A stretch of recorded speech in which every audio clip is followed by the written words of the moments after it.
Hello, everybody, and welcome to my talk about meditation.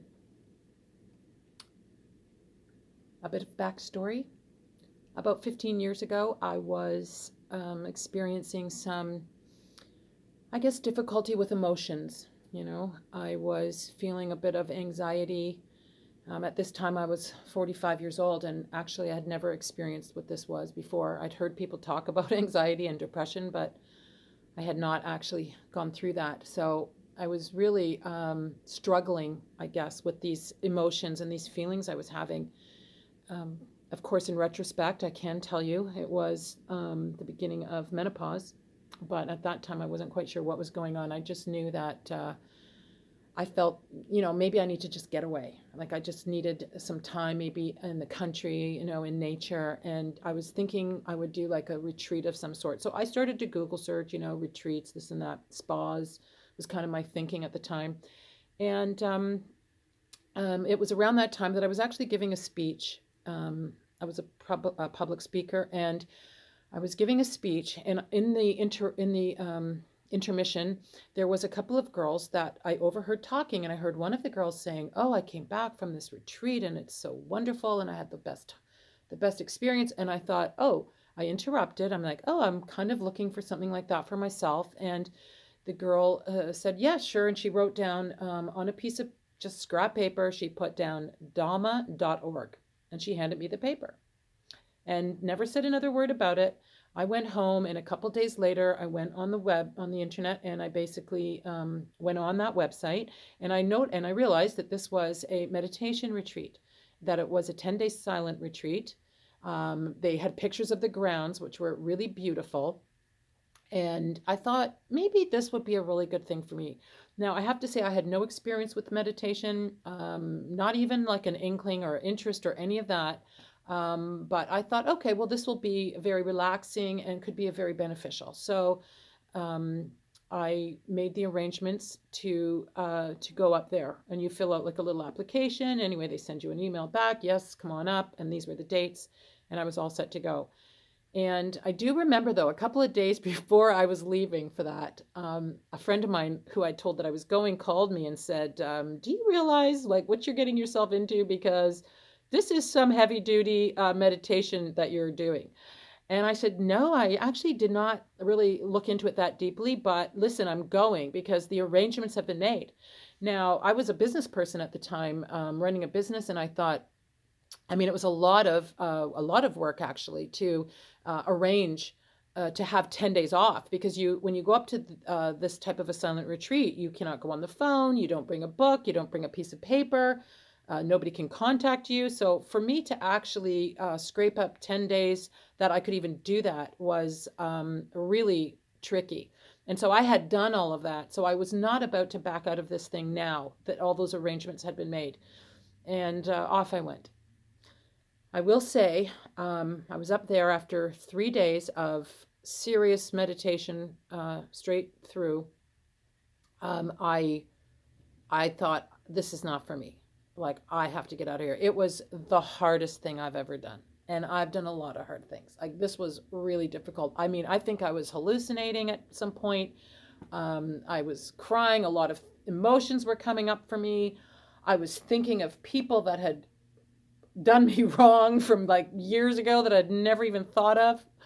I mean, it was really mental torture, if I could say. And so, what they do have is a thing. If you're having any difficulty, you can sign a paper and speak to a teacher. So I thought, okay, I'm going to get out of here. I'm just going to speak to this teacher, tell them this is not for me, and go. So I sit with this teacher, and I I explained to her, like, I just don't think that this is a place for me. I've got to leave. She asked me, "Oh, well, how were you feeling, before you came here?"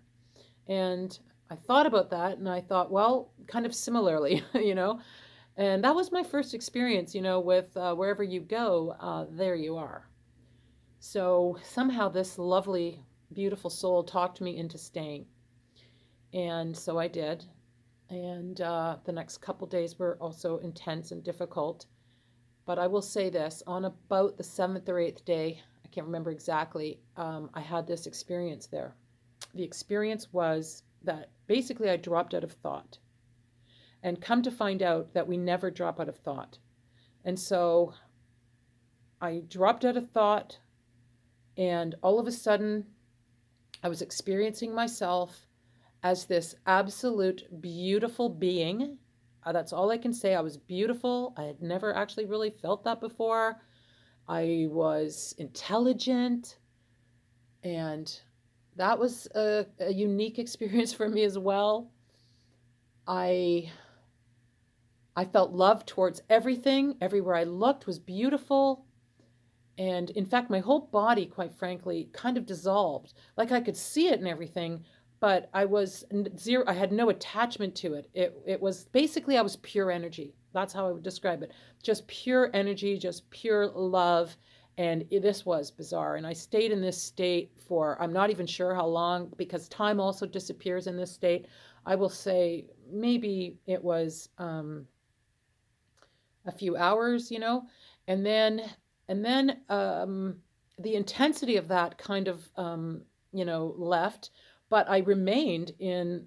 I'd almost call it like a state of grace, where just everybody I looked at, I was like, oh, so beautiful, and so this is how it was for me for a while. After I got home, I actually did not talk about this experience for some time because I really didn't know quite what happened to me, and I had to um, even think like, yeah, did that happen? Like, what happened? And I did a lot of reading. I continued with meditation. I did. I got books, about this. It's basically an experience that a lot of meditators have. You could say it's the holy grail for meditation, but not the purpose and the main reason for meditation. But um, and basically come to find out that all of our suffering, all of our difficulties, all of it is to do with our attention to the mind, and that the mind has reasons to really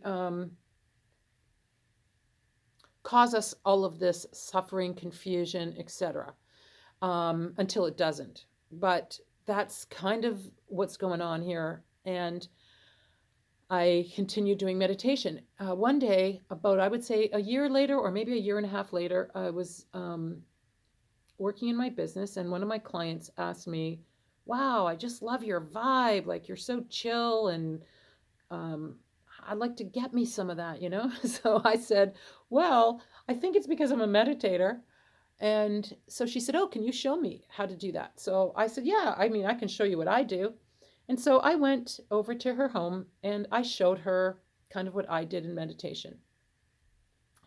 After a while, she wanted to know if she could invite a friend, her sister, etc. And we kind of built up this small group.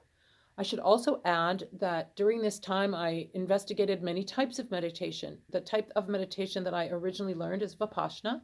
That is the meditation I do, particularly when I'm meditating alone. But I also learned a few other types of meditation. And because I had these students, and I really wanted them to kind of experience as close as I could get them to the experience that I had. And so I tweaked and tweaked and tweaked my little technique. Um, I made it into a 30-minute meditation, and I have actually had several students have the same experience I had. And so I kind of consider it a bit of a practical meditation for that reason, that it works. And yeah, and so this is the little group that I have today that sit with me. About a year and a half ago, of course, when the lockdowns and everything started, and the anxiety levels, I think, kind of increased for everybody. I started doing it first actually on Facebook Live and eventually on Zoom. And now I do these meditation challenges that are really quite wonderful. I've had amazing feedback, and you sit with me for 5 days, a half an hour in the morning and a half an hour in the evening for 5 days in a row. And it's wonderful if you already know how to meditate and you would like someone to sit with, which you'll find when you're a meditator. It's really wonderful to sit with other people. And also for brand new meditators, people that have never done it, who just want to try it, because I guide you all the way through, and it is actually very simple. Um, It just takes practice, like anything. And so, yes. So, what I was wanting to do now is just kind of spread this word about meditation and kind of have people ask themselves, what would their life be like if they were much less reactive, if they felt a whole new level of compassion for themselves and then automatically for others, and what would it be like to not have stress and anxiety and depression take over their life?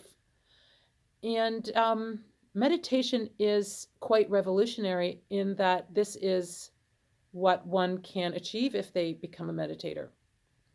Now, I do want to add that meditation does not get rid of all problems. What it does do, it provides you with a practice, a technique that has these problems, I will say, fewer and further between. Like, you don't have as many, that's just true. And when you have them, the intensity is much less. And you have this little technique that you can pull out of your bag of tricks, shall we say, and apply. And it is quite a beautiful way, I believe, to approach your life and to live your life. I sometimes say to people, it's the difference between, let's say that there's a huge storm outside, thunder, lightning, pouring rain, everything like this, and you're outside in it, I mean, that's you in a storm. Or you could have this storm, but you're on the front porch and you're actually watching this storm from the front porch and you're going, wow, look at this storm, but you are not in the storm. And that is what the difference is. That is the best analogy that I can give you. So if now I'm on a little bit of a mission, I guess, to spread meditation as much as I can, to teach as many people as I can, to be available to sit with other meditators and people that are meditating as often as I can. I'm hoping to involve politicians, police, the medical field, all the people that work within our systems, as a way to, in fact, bring change. And yeah, so you can find me at Allison Liss Meditation, or actually AllisonLiss.com, HamiltonMeditationGroup.com. I'm available phone, email, for any questions and any concerns and just any general discussion on meditation. And I love to go into people's workplaces, or of course we do it on Zoom as well. It's wonderful to do in a group. A family would be a great idea, to have your family, sit in meditation once a week. It would be a great idea to have coworkers sit together, every morning, even for shorter periods of time. But just, it's very grounding. And I will say this, once you've established a good meditation practice, you kind of don't go backwards. So yeah, it's a wonderful way to live, I think. And I guess I would just leave you wondering how that would affect your life, and if it would be something that you think could benefit you. And you can look up on Google, for example, there's also very many benefits that are, physical benefits, lower blood pressure. Some people find they can sleep better. Some people find that you're less stress, it really reduces stress on the body, on the soul and the mind. So yes. And yeah, thank you very much for this opportunity to speak to you. And as I said, yeah, any questions or comments even, I welcome. Thank you very much.